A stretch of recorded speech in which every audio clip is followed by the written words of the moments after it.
Buenos días, o tardes, o noches, según la hora en la que miren este video. A mí me toca presentar la teología espiritual o algunos rasgos de la teología espiritual de San Juan de la Cruz. Eh, en el documento que envío al Classroom, ahí sigo el esquema pedido de aspectos comunes, aspectos propios e influjo posterior, pero en el esquema de esta exposición y este PowerPoint, mi idea va a ser presentar eh, de una manera sistemática los puntos principales de la teología espiritual de San Juan de la Cruz, siguiendo la triple vía purgativa, iluminativa y unitiva. La obra de San Juan de la Cruz se puede entender en esos tres caminos, así como también se puede entender desde las tres edades de la vida espiritual, ¿no? Como diría Garrigou Lagrange, inspirándose en San Juan de la Cruz, principiantes, aprovechados y perfectos, así como también se podría dividir en sus obras, ¿no? Pero bueno, eso ahora lo vamos a ver. Bueno, antes que nada, unas cuestiones un poco más generales. Eh, San Juan de la Cruz es el principal guía o referente en la teología espiritual o, como se decía antes, mística, así como Santo Tomás es guía en los estudios más bien dogmáticos o también filosóficos. Las 4 horas principales, además de cartas y demás, son la subida del Monte Carmelo, la noche oscura, el cántico espiritual y la llama de amor viva. La subida y la noche son más bien el misticismo negativo, ¿no? La parte negativa, dicho entre comillas, de la vida espiritual, y el cántico y la llama, el aspecto más positivo. Y a su vez, la subida y la noche iban a ser una única obra, esto lo dice el mismo San Juan de la Cruz, eh, y de hecho una responde a lo que vamos a llamar la noche activa, o San Juan de la Cruz llama, y vamos a explicar la noche activa, tanto del sentido como del espíritu, y la noche oscura pertenece a las noches pasivas, tanto del sentido como del espíritu. San Juan de la Cruz es especialista, digamos, en dos campos. Primero en la evolución psíquica o anímica que atraviesa el alma sucesivamente para llegar a la perfección de la vida espiritual. Y segundo, en justamente describir la perfección espiritual, cosa que es muy difícil porque se trata de una cuestión bastante inefable y misteriosa. Bueno, algunas cosas las voy a ir salteando para no pasarme de tiempo. Como les digo entonces, vamos a seguir el esquema de las 3 vías de la vida espiritual, que ya había planteado el pseudo Dionisio Areopagita, que es una gran fuente de San Juan de la Cruz, así como también de toda la teología espiritual, tanto oriental como occidental.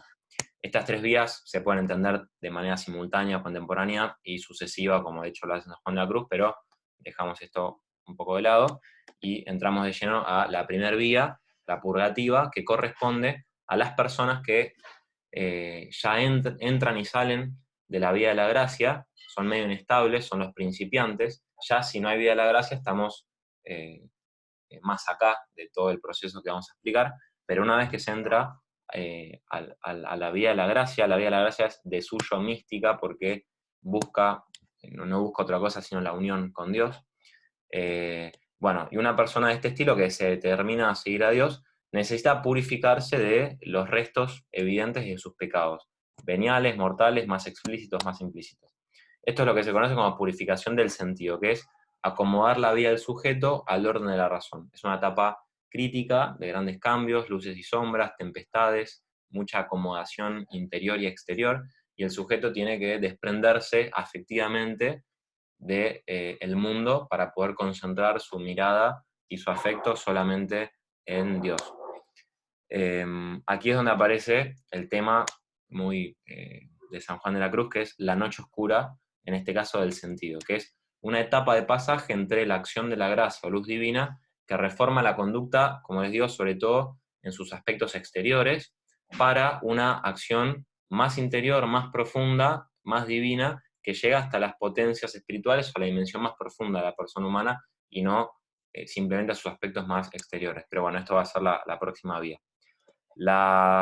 Esta purgación es activa y pasiva. La activa está comprendida en la subida del Monte Carmelo y la pasiva en la noche oscura. La activa es la ejercitación ascética que el sujeto tiene que hacer para reformar sus hábitos, sobre todo sus hábitos viciosos. Y la pasiva es la influencia de la gracia divina que va purificando a la persona para prepararla, sobre todo exteriormente en esta etapa, para una mayor intimidad con Dios. Bueno, hay algunas explicaciones, pero las voy a saltear. El sujeto entonces empieza a tener mayor vía de oración. La oración se realiza en lo que los clásicos, los padres llaman el apex mentis, San Agustín, por ejemplo, la punta del alma, ¿no? El fondo de la mente. Y la oración es el configurar último de la personalidad. Entonces, la personalidad de una persona se acomoda, se ordena, se simplifica, se unifica y se ordena en la línea de su fin con la oración. Esta oración se realiza de dos maneras. Una, lo que la tradición y San Juan de la Cruz llama meditación, que es mediante actos complejos que usan mucho la imaginación y la dimensión sensible humana, que es un acto que tiene que dejar lugar a un modo nuevo y más elevado de, valga la redundancia, elevarse a Dios, como diría San Juan de Damasceno, y, como diría San Agustín, ¿no? Tangere deum, tocar a Dios, experimentar a Dios en el interior del corazón.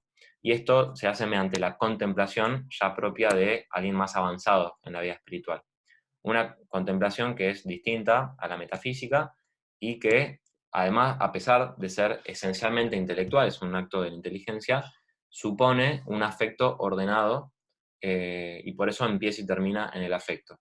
La contemplación entonces no es simplemente una mirada fría de Dios, sino un conocimiento que se tiene de Dios por el amor que se le tiene o por el amor que Dios nos da a nosotros, su Espíritu Santo, mediante sus dones, sobre todo el don de sabiduría que justamente permite saborear a Dios en la presencia, en su presencia en el corazón.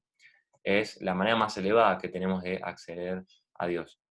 En la contemplación se realizan actos a modo divino por la presencia del Hijo y del Espíritu Santo, que son enviados invisiblemente por el Padre a nuestros corazones mediante la gracia y los dones y las virtudes y actos.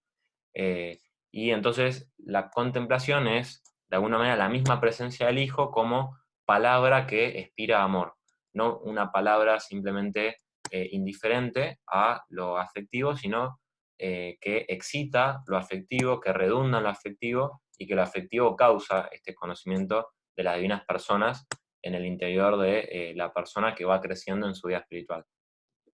La persona entonces se hace contemplativa por una infusión más perfecta y profunda de la gracia, que implica una recepción más plena de las divinas personas, eh, que empiezan a configurar cada vez más, y esto supone una mayor purificación a la mente con la Trinidad. Pasamos entonces a una nueva etapa de la vida espiritual, que es la vida iluminativa, fundamentada sobre todo en esta contemplación. Esta etapa supuso mucha crisis, mucha oscuridad, mucho cambio, muchos traumas, que incluso se experimentan físicamente, dice San Juan de la Cruz, pero se da lugar a esta etapa más uniforme, tranquila, intelectual, donde la personalidad y la persona se va simplificando cada vez más hacia su fin y hacia más adentro, digamos, suyo, donde habita Dios. Entonces empieza a experimentar cada vez más a Dios y a vivir y a ser cada vez más divina. Pero bueno, todavía tiene mucho de obrar humano. Le falta para ser más divina a esta persona, para hacer y obrar cada vez más divinamente gracias a el influjo de la gracia de Dios. Entonces tiene que seguir pasando por noches, por purificaciones.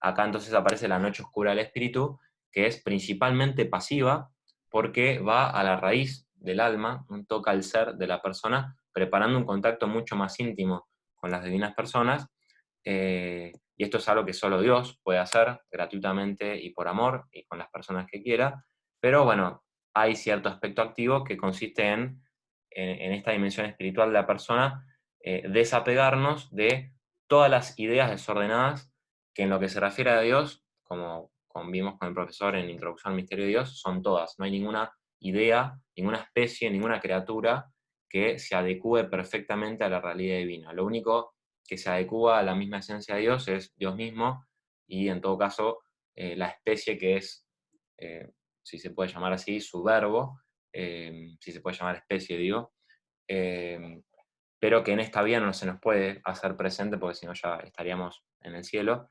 Y entonces hay que hacer un proceso constante de purificación de todo lo que pensamos que es Dios. Y en la medida en que más conocemos a Dios, más nos damos cuenta que de Dios no sabemos casi nada. Y de que más Él nos tiene que enseñar quién es Él. Y más nos damos cuenta de la nada que implica todas las criaturas en comparación a Él, y más se despierta el deseo de solo referir nuestra vida a Él. Entonces entramos realmente en una gran noche porque, eh, como se sabe, ¿no? En toda la teología apofática, negativa, se pasa a una etapa verdaderamente mística, en el sentido etimológico de la palabra, donde ya no tenemos palabras, no tenemos ninguna criatura donde agarrarnos que se adecue suficientemente a su causa, que es Dios. Entonces, esto supone una transformación de la persona muy grande, porque el objetivo de esta transformación, de estas noches, no es otro que la unión y la iluminación más profunda que puede sufrir una persona, que es el contacto íntimo con Dios, que es radicalmente distinto a todo lo que tenemos experiencia y a toda nuestra personalidad. Entonces, tiene que sufrir un gran cambio y muy fundamental nuestro ser para poder entrar en tan altas alturas, digamos, de contacto con Dios. Así entramos entonces a la etapa de los perfectos, el camino unitivo, que es de alguna manera el fin de la vida espiritual, y que San Juan de la Cruz compara con, bueno, esta ya es una imagen común de la Iglesia, con un matrimonio espiritual. Se da un desposorio místico interno entre las divinas personas y el alma. Aquí la obra quizás que más viene al caso de esta etapa es La llama de amor viva, que no es otra cosa que el mismo Espíritu Santo, que con su presencia nos enciende y nos hace semejantes a Él, así como un fuego hace semejante a una madera que quema después de haberla purificado de todo lo que tenía de seco, ¿no? Esta es una imagen que usa San Juan de la Cruz. Todavía no es la visión beatífica, pero algo se capta, algo del Hijo conocemos, algo del Espíritu Santo conocemos, algo del Padre conocemos como de lejos. Entonces el sujeto prefiere morir, solo lo separa un velo, ¿no? Esa clásica imagen que usa San Juan de la Cruz, y que desearía que se desvele para poder entrar en visión beatífica. Y entonces en estas alturas de contemplación perfecta se capta el sentido de la muerte, el sentido de la vida. Solo en la contemplación se capta el sentido de la vida. Hay una unión a la muerte de Cristo, a su pasión, que nos prepara para dejar este mundo y entrar en la vida de Dios, donde, bueno, dejar este mundo supone, el mundo sobre todo somos nosotros mismos para nosotros mismos. Cada uno es el mundo para él, digamos. Entonces, esto supone abandonar la prueba de personalidad vieja y dar lugar a lo que San Pablo llama el hombre nuevo. Esto San Pablo lo sabía muy bien. Él dice, vivo yo, pero ya no yo, es Cristo que vive en mí, y San Pablo deseaba morir. Entonces, estaba en esta vía unitiva. Y entonces, esta vía unitiva, bueno, volvemos a lo que decíamos antes de las misiones invisibles y la inauguración trinitaria, porque es el Espíritu Santo en nuestro interior que, como llama Amor Viva, nos conecta con el Padre, porque Él mismo es conexión, como también dice Santo Tomás, entre el Padre y el Hijo. Y la vida espiritual consiste en esto, en vivir según el Espíritu Santo, movidos por Él, eh, por su acción amorosa, según los dones y las virtudes. Experimentamos, esto es muy importante, el contacto, las personas enviadas en nosotros. Esta persona entonces tiene una vida espiritual y es una persona muy perfecta, porque está de tal modo configurada con Cristo y llena del Espíritu Santo, que tiene una relación muy íntima, cuasi experimental, ¿no? Como diría también Santo Tomás, con las personas divinas, y casi como si las procesiones divinas se dieran en su misma alma y esta persona estuviera consciente y sintiera y contactase esto, y esto le produce una gran alegría y una gran paz, a pesar de las tristezas por justamente no estar en la presencia definitiva de su amado, ¿no? Pues, que bueno, San Juan de la Cruz tanto anhelaba y tanto manifiesta en sus escritos, eh, de, bueno, como todo esto, todo este proceso se va consumando y se va a consumar en la visión beatífica, donde se da una unión perfecta entre el Padre, Hijo y Espíritu Santo y nosotros. Bueno, eso sería un poco todo. Repito, el esquema pedido está más en la parte escrita y no tanto en esta exposición. Pero bueno, en la próxima clase calculo que también hablaremos de esto. Hasta entonces.